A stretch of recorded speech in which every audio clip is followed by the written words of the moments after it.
Luc. Bonjour. Est-ce que tu pourrais nous parler, s'il te plaît, le témoignage de ton expérience de vie qui t'a fait arriver là où tu es aujourd'hui avec tes capacités médiumniques et toutes ces perceptions particulières? Bien sûr. Donc ça a commencé véritablement à l'âge de 14 ans où une première expérience initiatique m'a été révélée. J'habitais bien évidemment chez mes parents à l'époque et on m'a mis dans un état de conscience modifié. Cet état de conscience modifié m'a permis d'accéder à des images qui m'ont envoyé, tout simplement. Et ces images étaient un pan de mon futur présent. C'est-à-dire que du haut de mes 14 ans, j'ai aujourd'hui 52 ans, et ce plan de réalité est en train de se mettre en place. Et l'image qui m'a été donnée était que si je réussissais à réaliser ma transmutation personnelle dans ce plan d'incarnation, je serais amené à pouvoir aider l'humanité. Voilà, donc, et ça c'était donc il y a très longtemps. Est venue une deuxième expérience qui a été elle aussi extrêmement puissante. C'était un moment de ma vie où les choses n'allaient pas si bien que ça. J'étais encore un petit peu chargé en termes de mémoire karmique. Et j'ai vécu des événements assez particuliers qui m'ont amené à être chez moi et en étant vraiment pas très bien. Et en un instant, en une fraction de seconde, mon taux vibratoire a complètement été modifié. Je me suis retrouvé allongé sur mon lit, saisi. Je me suis décorporé partiellement, c'est-à-dire que l'ensemble de mon buste s'est décorporé. Et j'ai senti une présence extrêmement puissante. Mais le mot puissance n'a aucun rapport avec ça, c'était de l'amour pur, avec un taux vibratoire extrêmement fort. Et il m'a mis tout simplement le visage sur une vitre. Et derrière, il y avait l'immensité du cosmos. Et il m'a simplement dit une phrase. Il m'a dit « Luc, n'oublie pas d'où tu viens ». Et les 3 jours qui ont suivi cette expérience, je voyais l'énergie de tous les objets, de toutes les personnes pendant 3 jours. Ce qui fait que la moitié des objets sont partis de la maison, puisque leur vibration n'était absolument pas correcte. Ça a été ma compagne de l'époque, ne supportait pas mon regard tellement je la traversais. Voilà. C'est-à-dire que j'ai été pendant 3 jours dans une énergie tellement incroyable que je voyais l'aura de toute chose et de toute personne. Et puis est venu ensuite un grand voyage où j'ai tout laissé. Voilà, ça a été le moment, la grande traversée, l'abandon de tout. Je suis parti en Inde pendant un peu plus de 6 mois avec un simple bagage et un peu d'argent.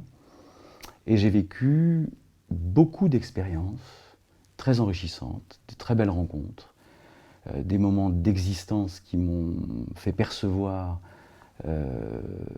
bien au-delà de ce que j'étais en termes de compréhension et de référence.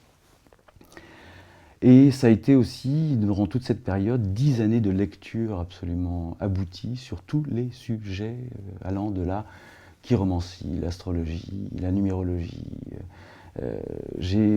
Voilà. Mais tout ça, c'était déjà du connu. Je savais tout ça. Je lisais la Kabbale dans le texte à 19 ans. Je me suis fait peur à 19 ans en lisant la Kabbale dans le texte. J'ai dit, je ne comprends pas. Pourquoi est-ce que j'ai cette capacité-là? Pourquoi est-ce que j'ai cette résonance qui est toujours active, qui est toujours présente? Et donc ça a été tout un cheminement d'interrogation tout en ayant les ressentis vécus. Toujours. Ça ne m'a jamais quitté. Et lorsque je suis revenu d'Inde, ma mère est décédée, juste à mon retour d'Inde, ça s'appelle une synchronicité, et le cheminement intérieur a commencé sous un autre niveau. J'ai pendant de très nombreuses années, je suis allé voir des thérapeutes, ayant chacun des facultés singulières pour pouvoir traiter tous les niveaux de mémoire karmique, quel que soit leur type, leur typologie ou leur sens. Et je suis passé par des transgressions intérieures. J'ai revisité nombre de mes vies personnelles, non seulement les émotions, parce que lorsque cela remonte, ça retraverse complètement l'être qui le vit, et avec des images d'une précision numérique. J'ai toujours ces images en mémoire. Je pourrais écrire l'histoire de ce que j'ai été dans des temps passés.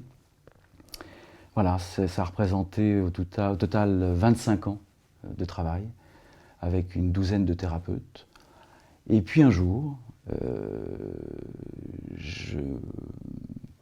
une personne que je connais, qui a eu un mot, ça s'appelait chrysoprase. Nous savions ni l'un ni l'autre ce que voulait dire chrysoprase. Et en fin de compte, chrysoprase est une pierre verte dont on utilise pour la communication, les aspects médiumniques, ce genre de choses. Et j'ai recommencé au pendule alors que j'avais fait ça 20 ans auparavant. Mais j'ai repris le pendule, puis le pendule a commencé à répondre. Et le pendule ayant répondu, j'ai commencé à avoir les lettres d'un nom. Et en fin de compte, cette personne s'appelait Agatha. Et Agatha était quelqu'un que j'ai connu dans une vie antérieure, mais qui était là hors corps, et qui aujourd'hui a été ma première guidance. Et ça a été en plus une relation d'amour passée, puisqu'on a vécu 2 vies ensemble précédemment. Et j'ai retrouvé la sensation de cet amour à travers cette première guidance. Et ça a été pendant quelques mois un partage absolument extraordinaire, puisque c'était quelqu'un que j'avais aimé, mais qui aujourd'hui était ma propre guide. Et ça, c'était un immense moment. Et ensuite, Agatha m'a expliqué le fonctionnement des cellules qui existaient et qui aidaient l'ensemble des êtres sur cette terre. Donc ces cellules sont composées entre 7, 8 ou 10 personnes hors corps, hein, chacun ayant leur spécificité pour pouvoir réaliser, aider, transmettre, accompagner, voire réaliser des opérations chirurgicales d'ordre vibratoire, fréquentiel. Et donc j'ai été traité. J'ai été traité pendant plusieurs mois, et à partir de là, sur cette base de traitement, je ne pouvais absolument plus travailler. C'était impossible. Il a fallu que je démissionne. Et en démissionnant, je me suis mis bien évidemment en arrêt maladie, puisque j'avais cette possibilité à l'époque. Et j'ai été dans l'obligation de rester à mon domicile, reclus, un isolement forcé, voulu, souhaité par ceux qui voulaient que je passe un cap, une transition importante. Et je suis donc resté allongé dans mon lit pendant 4 mois, sans manger. Juste, j'avais la possibilité de boire, je n'avais aucune sensation de faim. Pendant 4 mois, mon corps a été réaligné, mon squelette a claqué. Il a fallu que j'aille voir des ostéopathes plusieurs fois parce que l'ensemble de mon squelette était en restructuration, en réalignement vibratoire. Il a fallu, on m'a recousu le cerveau, j'ai senti des présences sur le plan vibratoire, j'ai senti que mon corps était en réhabilitation concernant l'ouverture d'un canal beaucoup plus puissant. L'ensemble du traitement qui a été fait sur mon cerveau, le fait qu'on ait décristallisé à 95% ma pinéale, ainsi que le déclenchement des cristaux d'apatite, ainsi que dans tout le système nerveux, c'était un réalignement complet. Ça a duré 4 mois. Lorsque je suis sorti de ce périple physio-spirituel et physico-spirituel, j'ai eu des conversations à plus haut niveau, puisque le processus de démarrage de cette transition de la dualité vers le retour à l'unité avait commencé, et donc j'ai eu un certain nombre de conversations, je ne peux pas les nommer autrement, avec des êtres qui ont vécu sur Terre, mais qui sont des êtres qui ont laissé d'importantes communications, comment expliquer ça, d'importants enseignements pour l'humanité. Donc j'ai eu en contact, entre autres, Elena Petrovna Blavatsky, avec lequel j'ai eu des conversations absolument délicieuses.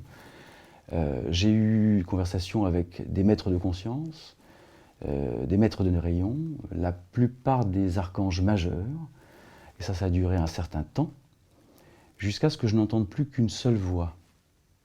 Et là, je ne comprenais pas, je m'interrogeais, alors que j'avais eu des conversations pendant des mois avec tout un tas de personnes, avec des niveaux archangéliques et encore d'autres niveaux pour me faire comprendre certaines choses. Tout ça, ça a été un enseignement qui a duré une bonne année. Et à un moment donné, une seule voix est venue. Et il m'a dit, voilà, je suis maintenant l'être qui est avec toi, je t'accompagne, tu n'as plus le droit de parler à personne d'autre.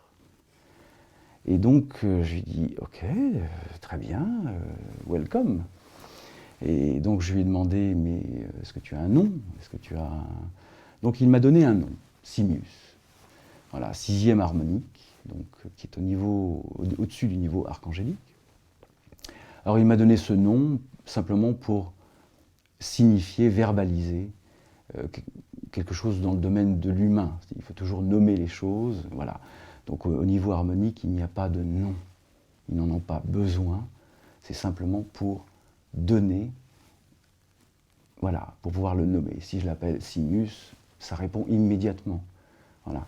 Si on ne nomme pas les choses, parfois, elles ne répondent pas. Voilà, c'est leur manière à eux de pouvoir nous donner un sens à travers un nom, tout simplement. Voilà pour ce parcours, un peu édulcoré, mais en tout cas, je pense suffisant pour comprendre quelle a été l'évolution de cette transgression qui a duré quand même une très grande partie de ma vie. Et aujourd'hui, j'ai été autorisé, parce que c'est sous autorisation, à reprendre le cours d'une existence, mais au service de l'humanité, et à pouvoir transmettre les lois fondamentales que sont la loi de l'incarnation, la loi de l'amour universel, la loi de résonance, qui est très importante aussi. Et donc, je suis enseigné sur ces lois, je vais les écrire, et donc voilà le parcours qui aujourd'hui m'est donné, de parcourir. J'ai aussi le choix, sous peu, si je le souhaite, parce que c'est là où le libre arbitre conscient est donné, de pouvoir repartir, parce que je serai dans le champ karmique zéro et absolu. Et qu'à partir de là, il n'y a plus d'obligation d'incarnation. Donc après, c'est le choix de rester pour l'humanité ou de repartir et d'avoir une autre mission ailleurs. Voilà. Merci beaucoup, c'est vraiment très très riche en de nombreuses informations. Est-ce que tu pourrais préciser la notion de transgression que tu as utilisée 2 fois tout à l'heure et préciser un petit peu de quoi il s'agit, dans quel contexte? La transgression, c'est déjà être conscient que l'on est habité par un certain nombre de choses que l'on connaît, mais que l'on ne situe pas, à savoir les mémoires karmiques. Donc il y a un moment donné où l'âme pousse, où les guides poussent, à que le reflet se fasse dans un miroir, et qu'on se regarde vraiment en face, et qu'on se dise, est-ce que tu es prêt à? Est-ce que tu es prêt à parcourir un chemin que tu ne connais pas, dans lequel il faut que tu aies confiance, dans lequel la confrontation va te mettre dans des situations qui parfois vont se résumer à la surprise est la plus grande pédagogue. Et la surprise étant la plus grande pédagogue, fait qu'on se reconfronte à certaines peurs, parce que les mémoires karmiques sont toujours actives. Et donc la transgression karmique, certains pourraient l'appeler un acte de foi. Ce n'est absolument pas une volonté déchaînée, en aucun cas. C'est un désir d'évoluer. C'est comme un saut quantique de la conscience, quelque part? C'est pas encore le saut quantique de la conscience. C'est la conscience de se dire je ne vais pas rester là où je suis. Je souhaite évoluer, je souhaite aller plus loin dans l'interprétation de la conscience véritable, pas celle de la dualité, ou pas celle qui est encore dans la dualité. Très intéressant. Est-ce que tu peux nous expliquer ce que tu entends par annales akashiques et nous décrire les lois d'incarnation? Alors, on va essayer de prendre des images très simples. Imaginons une immense bibliothèque sur 4 niveaux, puisqu'on parle aussi des différents règnes. Le règne humain, le règne animal, le règne végétal, mais il y a aussi les autres plans de conscience dans les annales akashiques, qui sont les systèmes stellaires, et depuis l'origine de l'humanité. Donc ça signifie des milliards, des centaines de milliards de données stockées sur le plan quantique, depuis l'origine de l'univers. Tout est inscrit, absolument tout, y compris l'ensemble des données sur les civilisations extraterrestres. Les annales akashiques et la banque de données, c'est la bibliothèque des mondes. Et c'est pour ça qu'il faut insister sur des mondes, puisque les annales akashiques, c'est le disque dur de l'univers. Donc, dans cette bibliothèque, il y a des livres. Et sur chaque livre, il y a un nom et une histoire. Et donc, c'est exactement comme un code-barre. Si je demande à mon guide d'aller me chercher telle histoire pour tel nom, à la vitesse de la lumière, il a les informations et me les restitue. Donc, j'ai accès aujourd'hui, je lui demande, j'ai accès aujourd'hui à 64% de l'ensemble des données des annales akashiques. Ce qui en soi est déjà une somme d'informations que je ne peux même pas restituer en quelques instants. Mais c'est déjà absolument incroyable de pouvoir accéder à 64% des annales akashiques depuis l'origine du monde. Donc voilà pour la base des... Voilà. Et donc chaque histoire est accessible. Et bien évidemment, la loi de l'incarnation, pour chaque être ou chaque chose vivante, est liée. Parce que l'incarnation est liée aux annales akashiques, c'est-à-dire à l'ensemble du vécu d'une personne, d'un animal ou d'autre chose. C'est à partir des données des annales akashiques que l'incarnation peut se faire, et pas l'inverse. Et ça, c'est très différent.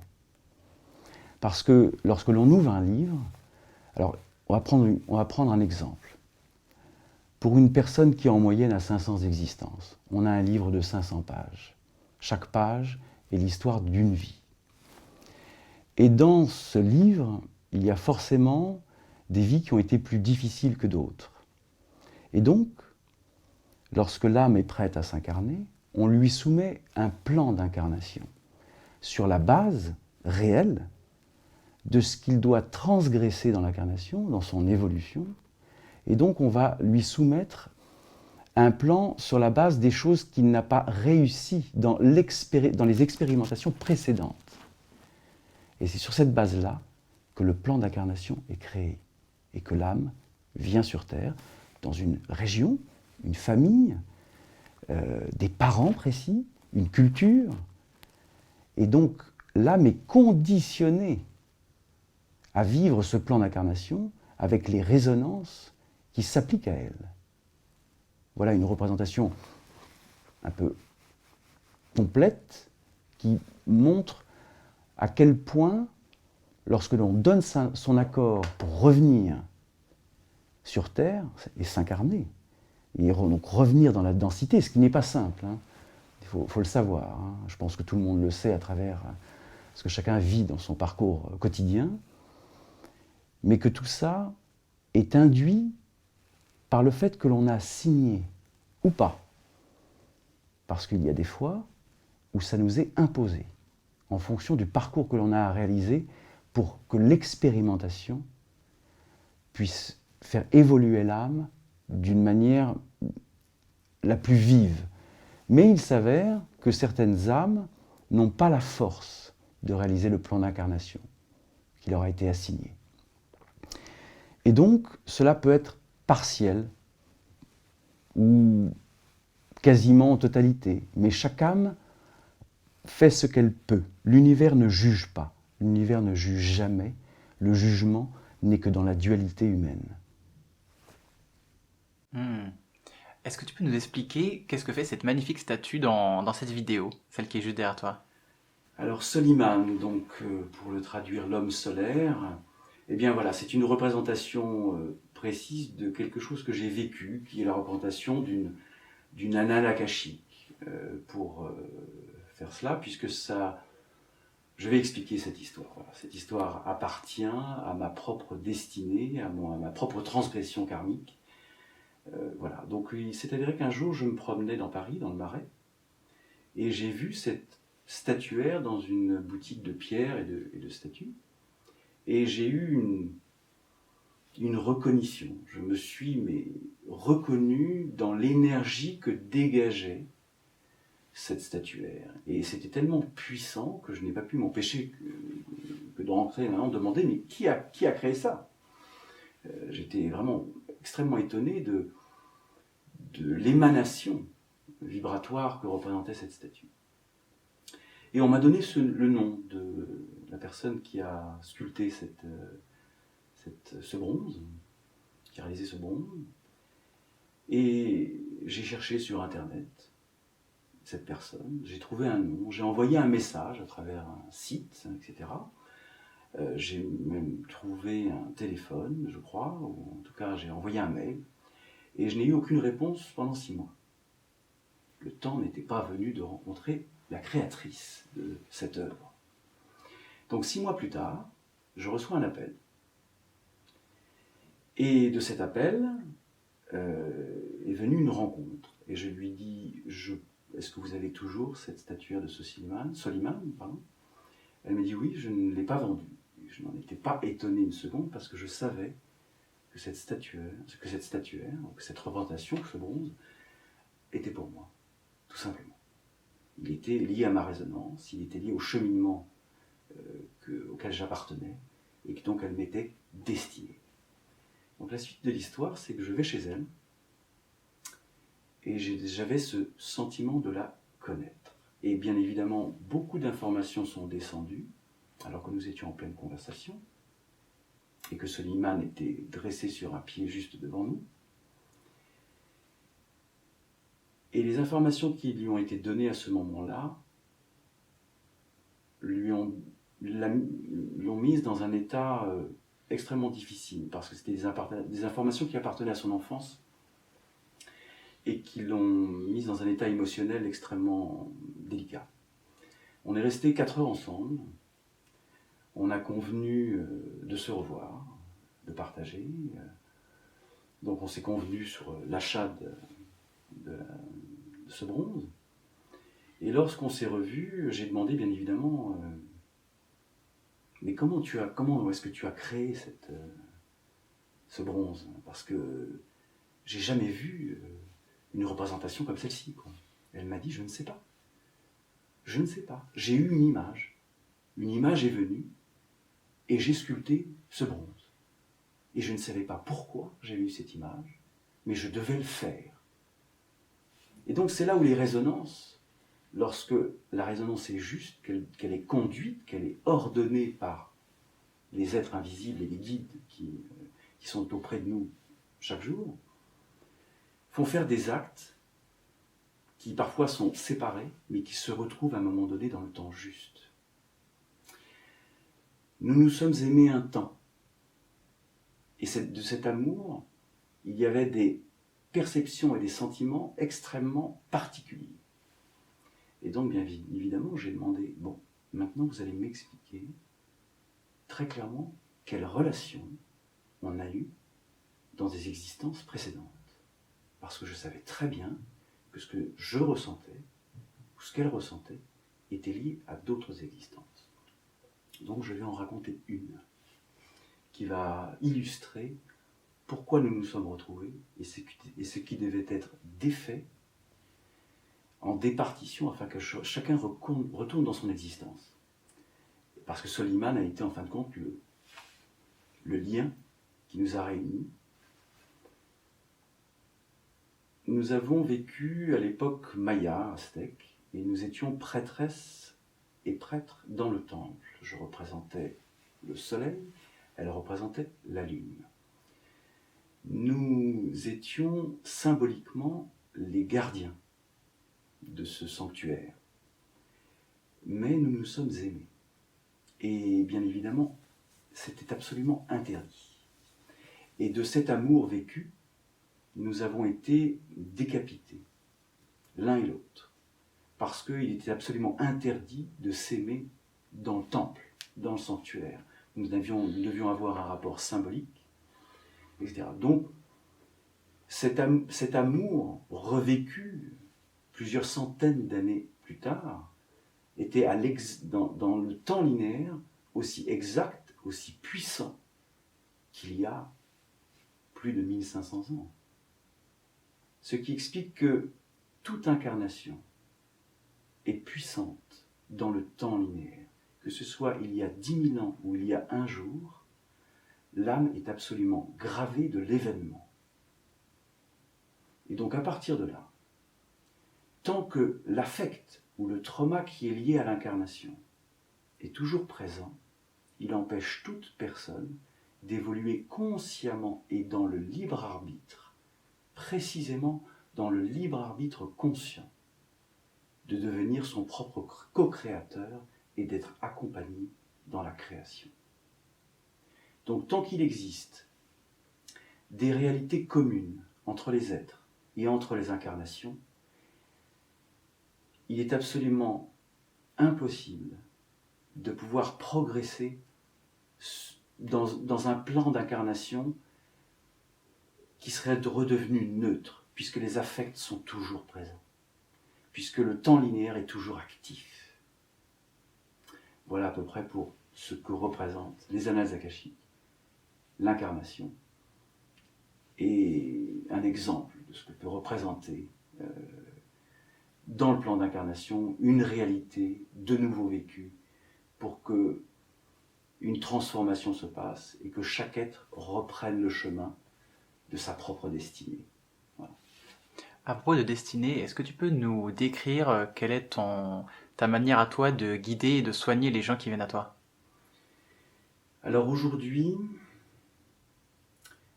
toutes les personnes qui viennent à moi sentent qu'elles doivent venir me voir. C'est-à-dire que je n'ai plus aucun effort à faire sur aller chercher qui que ce soit pour, entre guillemets, soigner les gens.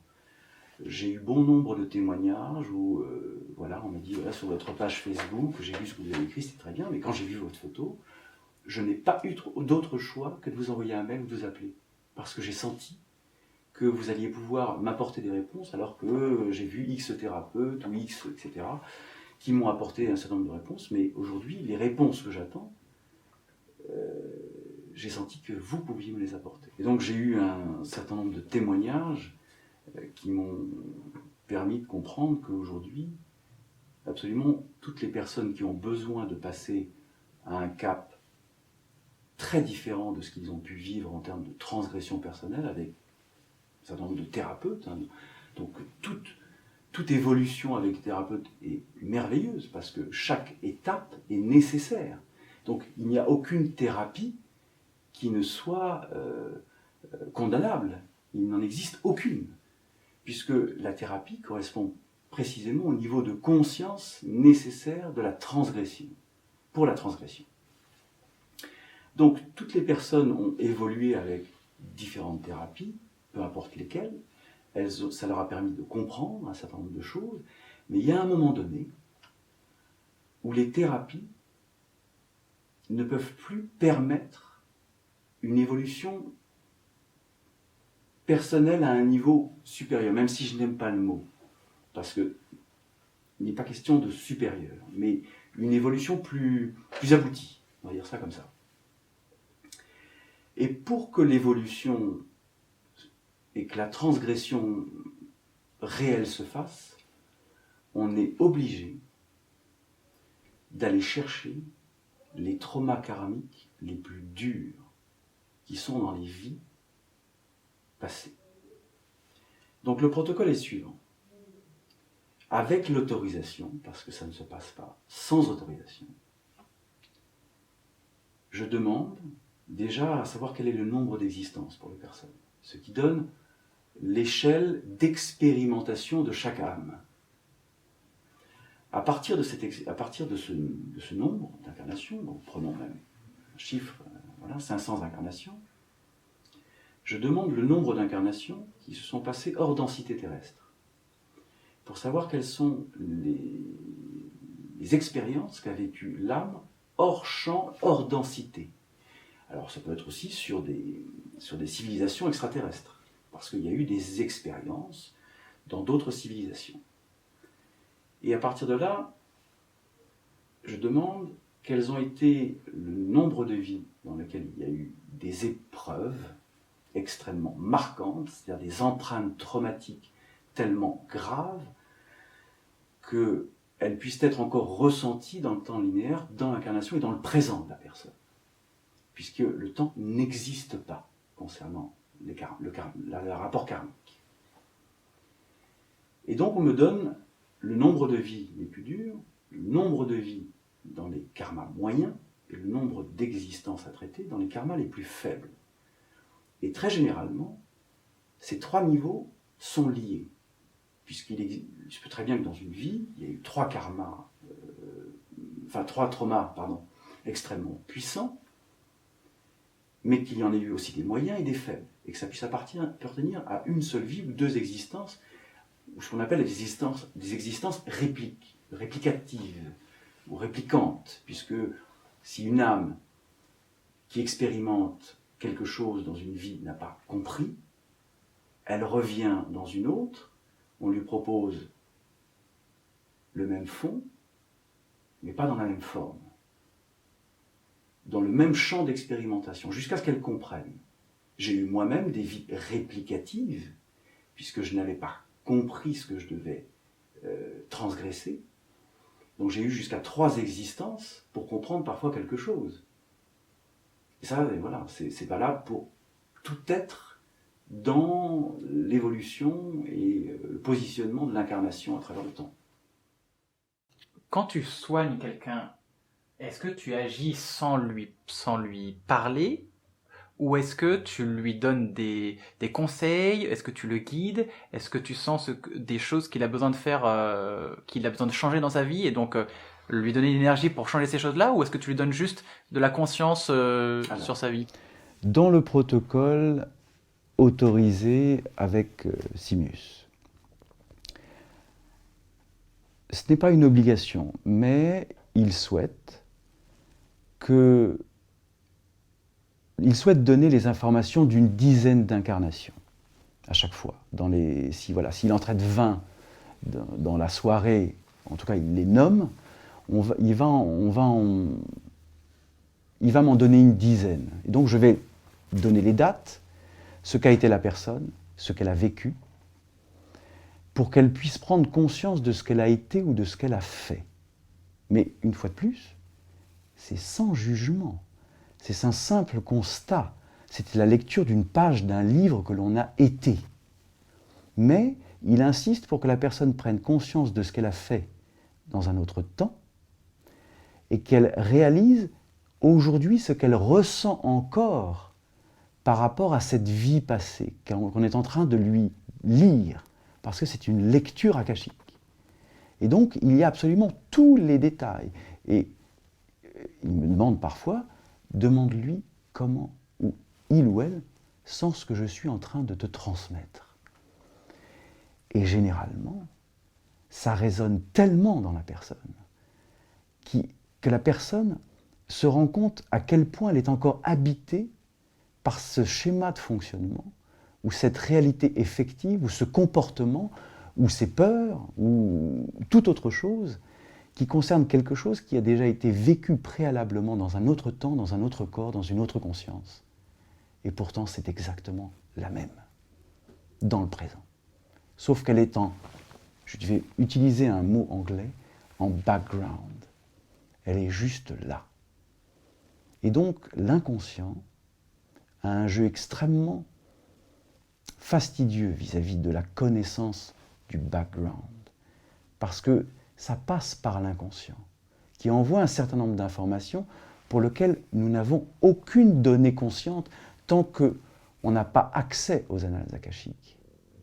Et ça, tout le mode inconscient nous met et nous maintient dans la dualité de conscience.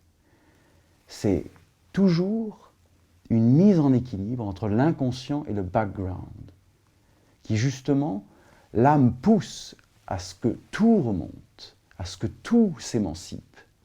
Mais l'inconscient, lui, résiste. Il y a une forme de résistance. Parce que si ça remonte, je me confronte, je réalise, je conscientise, et donc je me libère. Et si je me libère, qu'est-ce que je fais de ma liberté? Ça, c'est la question inconsciente. Parce que libre, c'est le choix. Nous avons la liberté du choix. Et une fois de plus, ce n'est pas la volonté. La volonté n'a rien à voir là-dedans. C'est simplement le choix de l'âme de pousser l'être à grandir, à s'émanciper de la dualité. Ça, c'est la voie royale pour retrouver l'unité. Mais pour accéder aux informations concernant les annales akashiques, et donc l'incarnation, il faut aujourd'hui passer par des êtres qui ont fait un certain chemin et dont le canal est ouvert. Et donc je fais partie de cela. Il y en a aujourd'hui, d'après ce qu'il m'a dit, parce que j'ai demandé des informations à ce sujet, il y en a aujourd'hui 106 en France, 106 personnes, hommes et femmes, qui ont accès au même niveau des annales akashiques que moi aujourd'hui. Nous sommes 106 en France, donc il y en a bien évidemment des milliers d'autres à travers le monde. Donc tous les êtres qui ont fait un certain cheminement et qui acceptent de servir l'humanité, c'est-à-dire de transmettre les informations afin que chaque être s'émancipe et devienne autonome, parce qu'il n'est ni question de gourou, il n'est ni question de maître, tout cela n'existe pas. Le rapport à l'ego est absolument annihilé. L'aide à l'autre est pour son bien propre. La transgression, c'est s'il l'accepte, elle lui est donnée. Et il est accompagné. Ça est la véritable délivrance. Le reste, ce ne sont que des étapes. Celle-ci, aller chercher au fond du puits sa résonance personnelle, permet véritablement de sortir du puits et de vivre sa propre lumière, dans le lien à la source. Il n'y a plus de séparation. Est-ce que tu peux recontextualiser ton protocole de soins? Il s'avère que on a mis au point un protocole de soins avec mon guide pour que l'on puisse donner aux personnes, à toutes les personnes qui souhaitent entrer dans ce processus de transgression karmique, la base des données. Or, les données sont les suivantes. C'est le nombre de vies qu'a vécu l'âme dans l'incarnation. Donc, on va prendre un exemple de 500 vies en moyenne. À partir de là, sont données les vies hors densité terrestre. Hors densité terrestre ou hors densité ou incarnation dans des civilisations sur d'autres systèmes planétaires ou d'autres constellations. Parce que c'est important, ça donne aussi la possibilité à une âme de réaliser certaines capacités sur le plan vibratoire et donc d'apprendre très différemment qu'une densité terrestre qui est particulièrement lourde. Je veux dire, on a une densité très forte sur le plan de la Terre. Et ensuite, il y a les 3 niveaux karmiques qui représentent les traumas ou les vies les plus difficiles, où il y a eu des morts extrêmement rudes ou des exactions que l'on a soi-même commis dans certaines existences, qui impactent d'autres personnes, donc ça multiplie les rapports karmiques, ça multiplie les modifications de fréquence au niveau de la source, et invariablement, cela crée du karma. Et sur ces 3 niveaux, donc il y a le niveau des mémoires fortes, le niveau des mémoires moyennes et le niveau des mémoires faibles. Et suivant le niveau de mémoire, cela donne, alors qu'il y a la possibilité même qu'entre ces 3 niveaux, il y ait des connexions pour certaines existences, ou des vies de réplique, ou des vies réplicantes, afin que l'âme puisse comprendre. Il y a un temps, chaque âme a le temps de comprendre, il n'y a pas de jugement. Donc si l'âme doit faire 3 incarnations pour comprendre un schéma spécifique d'existence, eh bien, elle fera 3 incarnations sur le même schéma d'existence. Ça possédera le même fond au niveau de ce qu'elle a à apprendre, mais ça ne possédera pas la même forme. Et il y a l'onde de vie. Donc l'onde de vie, aujourd'hui c'est toujours appelé l'échelle de Bovis, ce qui donne en unité l'échelle vibratoire de la personne. Cette unité, donc pour quelqu'un qui a vécu 500 vies, ce sont des exemples, qui peut vibrer à 30-40 000 unités, unité Bovis. Ça signifie qu'elle est au-delà du seuil minimum vital, puisque on va dire que pour qu'une personne puisse être constituée sans être malade, la base c'est 7500 unités Bovis. C'est ce qui permet la vie sans maladie, voilà, au niveau de la vibration. Donc quelqu'un qui a 40 000 unités, elle est très très loin, entre guillemets, d'être dans la source. Puisque pour vibrer dans la source, c'est plusieurs millions, voire plusieurs centaines de millions, voire plusieurs milliards d'unités, suivant après chaque âme, chaque typologie et la mission qu'elle a à accomplir. Donc pour arriver à ce que l'onde de vie soit pleine, entière, et que la vibration soit à un niveau quantique, la seule manière, c'est de transgresser l'ensemble des traumas karmiques pour arriver au zéro karmique, c'est-à-dire la base du retour à la source. Est-ce que tu peux nous parler de ta vision spécifique sur la loi d'attraction? Alors, la loi d'attraction, eh bien, elle est tout aussi liée aux annales akashiques, les traumas et la loi d'incarnation. Elle n'est absolument pas dissociée. C'est-à-dire,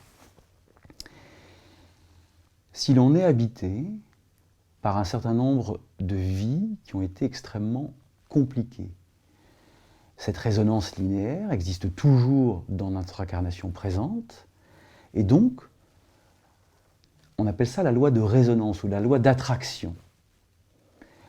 L'âme résonne sur une certaine fréquence en fonction de ce qu'elle a vécu, et donc elle attire à elle l'expérience nécessaire à la transgression. Donc, nous appelons ce que nous sommes, tout simplement. Et tant que l'on n'a pas réalisé une évolution précise, jusqu'à un certain niveau, l'ensemble des événements et des personnes que nous rencontrons sont le reflet de quelque chose qui nous habite déjà. Et donc, ce sont de perpétuels échanges vibratoires qui doivent amener l'âme à une plus grande conscience, à une plus grande réalité de ce qu'elle a à transgresser par rapport à sa propre expérience. On peut illustrer ça par une forme. Imaginons que vous êtes dans la rue, vous marchez, et vous croisez une personne.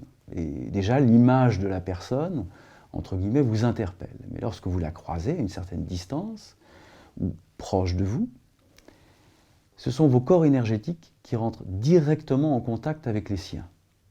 Et à partir de là, l'information est instantanée. Vous captez, non pas, entre guillemets, la personne dans sa dualité, vous captez la personne dans sa réalité quantique, karmique. L'ensemble des informations, c'est l'âme qui la transmet. Seulement ensuite, elle est transfusée. Ce sont des filtres, que ce soit dans l'ego, que ce soit dans la conscience, dans la culture, dans les modes de pensée, dans les schémas addictifs qui ont été liés à nos expériences, qui traduisent cette information. Et forcément, l'information est totalement erronée, puisqu'elle est duelle, elle est séparée.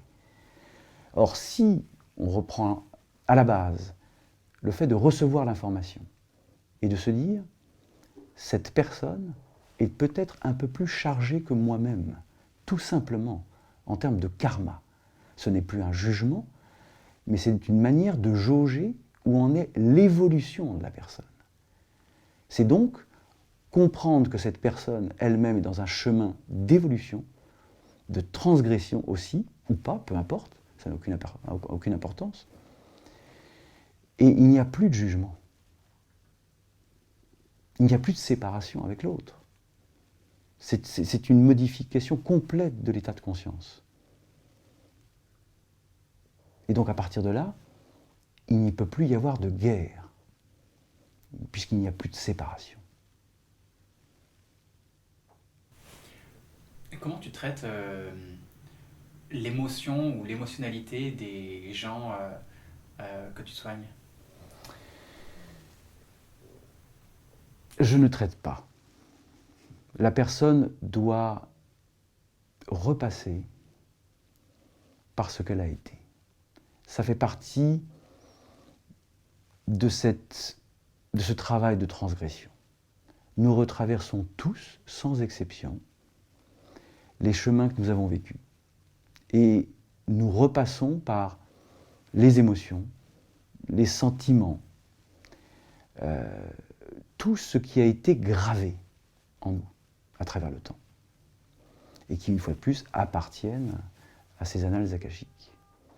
Donc, il n'est pas question de gérer, mais il est question d'accompagner.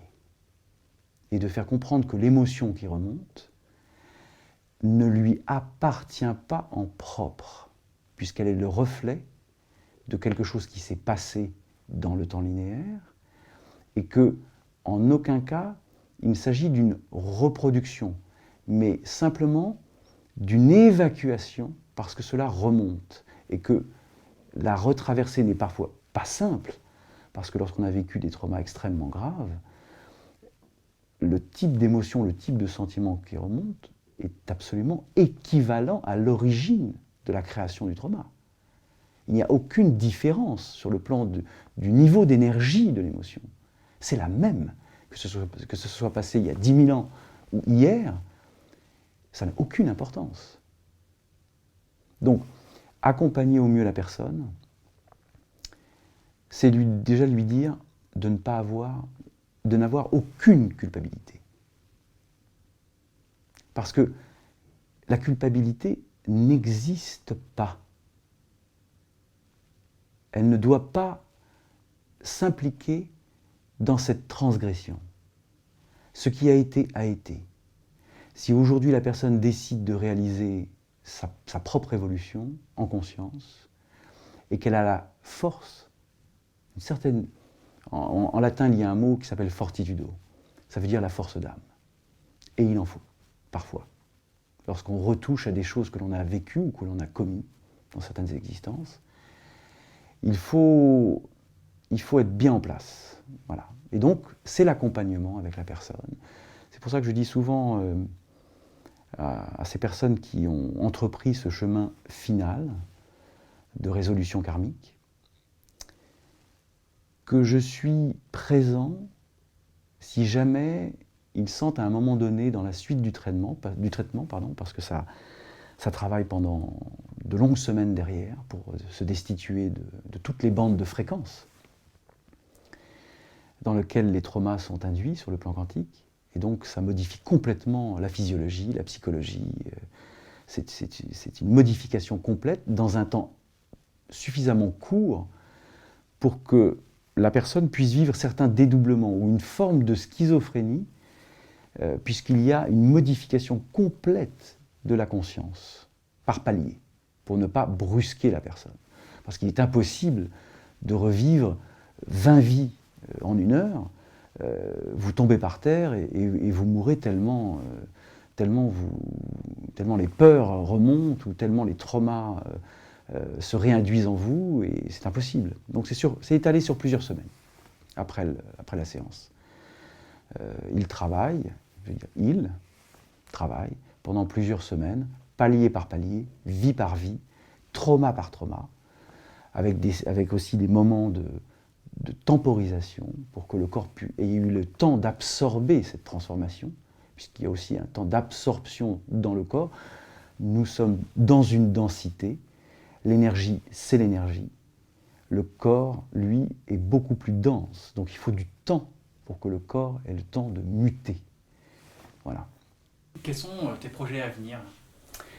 Les projets à venir, et présents, puisqu'ils sont déjà là, bien évidemment, c'est d'accompagner les personnes et dans toute demande de soins, de pouvoir réaliser l'aide que je puis apporter à toutes les personnes qui veulent venir, faire ce travail qui n'est pas simple.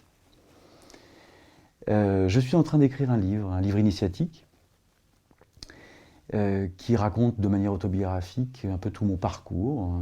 Ça reste une fiction, hein, malgré tout, même s'il y a énormément de choses qui ont été vécues. Donc elles sont à la fois retranscrites dans une fiction avec un personnage principal et l'ensemble des rencontres, justement, et aussi le fait qu'il est connecté, qu'il entend des voix, qu'il a des rapports, qu'il est enseigné. Donc c'est à triple niveau. Les rencontres, son positionnement dans son aventure, et le fait qu'il est connecté et qu'il a des enseignements avec l'invisible, pour l'appeler comme ça. Et donc ce livre, je l'aurai terminé au premier trimestre 2017 et j'espère qu'il sera publié. Et je pense qu'il sera publié puisque on m'a souvent indiqué que les aides seront là pour que ça puisse l'être. Et puis il y a la Fondation. La Fondation qui aujourd'hui est en cours de préparation. Il y a déjà une charte de la Fondation qui a déjà été écrite. Qui pourrait être à Paris et qui pourra aussi être à Londres dans un second temps. Cette fondation est un lieu pour que toute personne qui a envie de se cultiver dans le sens de l'intérieur aura toutes les possibilités, que ce soit une bibliothèque, on parle des akashiques, mais ça reste une bibliothèque, une salle de conférence multimédia, du streaming, pouvoir faire des conférences même avec des personnes à l'étranger. L'idée que ce lieu soit ouvert à toute personne qui a envie de partager son expérience. Que de cette fondation, toute personne qui voudra bien venir, ou qui aura envie de faire un certain nombre de soins à l'intérieur de cette fondation, se sente chez elle. Et ça, c'est même pas une demande, ni un souhait, ni une volonté. Ce sera comme ça. Ou ce ne sera pas. Tout simplement. Quel message de fin tu aimerais dire aux spectateurs ? On m'a un jour donné, alors que j'étais en train de lire un livre, on m'a un jour envoyé une phrase. Cette phrase est la suivante.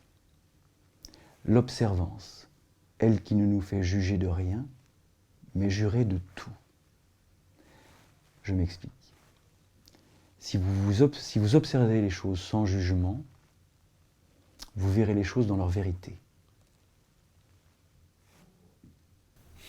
Merci beaucoup, Luc. Merci à vous. Amour et paix à tous et toutes. Let your soul be your power. Let your soul